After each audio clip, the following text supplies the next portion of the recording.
بسم اللہ الرحمن الرحیم۔ السلام علیکم۔ گرنا بھی اچھا ہے، اوقات کا پتہ چل جاتا ہے۔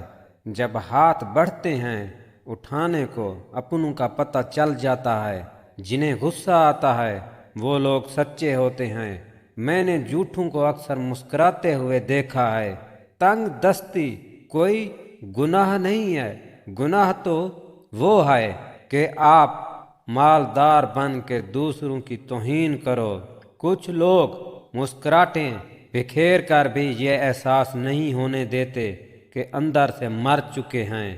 بے شک زندگی تھکا دینے والی چیز ہے، اور جب آپ تھک جاؤ تو اپنے رب کو یاد کر لیا کرو، کیونکہ سکون تو صرف اللہ تعالیٰ کے ذکر میں ہے۔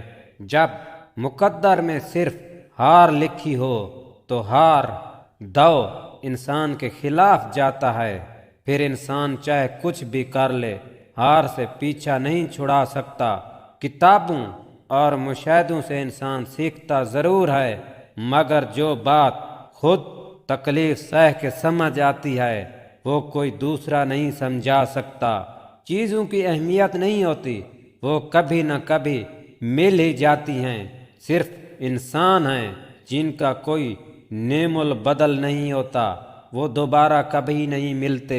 چھوٹی چھوٹی نیکیاں کرنے سے گریز نہ کرو، کیونکہ کڑکتی دھوپ میں ابر کا ٹکڑا بھی ابر رحمت ثابت ہوتا ہے، چاہے وہ برسے یا نہ برسے۔